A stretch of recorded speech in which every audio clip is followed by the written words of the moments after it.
فأجاها المخاض إلى جذع النخلة قالت يا ليتني مت قبل هذا وكنت نسيا منسيا.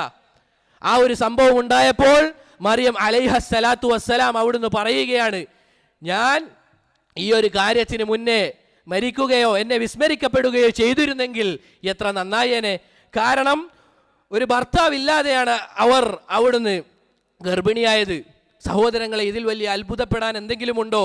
ഇന്നല്ലാഹ അലാ കുല്ലി ഷൈഇൻ ഖദീർ. അല്ലാഹു സുബ്ഹാനഹു വ തആല എല്ലാത്തിനും കഴിവുള്ളവനാണ് അല്ലേ. ഇത്രയും വലിയ ഒരു കുട്ടി, അല്ലെങ്കിൽ ഒരു കുട്ടിയായിരിക്കെ റബ്ബിന് നമ്മുടെ ഗർഭപാത്രത്തിൽ, ഉമ്മയുടെ ഗർഭപാത്രത്തിൽ നമ്മളെ ജീവിപ്പിക്കാൻ സാധിക്കുമെങ്കിൽ അള്ളാഹുവിന് എല്ലാത്തിനും എളുപ്പമാണ്. അള്ളാഹു സുബ്ഹാനഹു വ തആലയ്ക്ക് എല്ലാം എളുപ്പമാണ് എന്നുള്ളതാണ്. കാരണം നമുക്കൊരു പക്ഷേ നമ്മുടെ ബുദ്ധി കൊണ്ട് ചിന്തിച്ചാൽ മനസ്സിലായിക്കൊള്ളണമെന്നില്ല. കാരണം എന്താണ്? നമ്മുടെ ബുദ്ധിക്ക് അതിന് പരിധിയുണ്ട് അല്ലേ.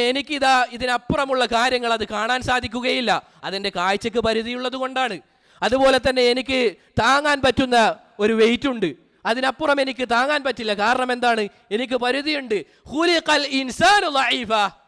തീർച്ചയായും മനുഷ്യനെ പടക്കപ്പെട്ടത് തന്നെ വളരെ ദുർബലനായിട്ടാണ്.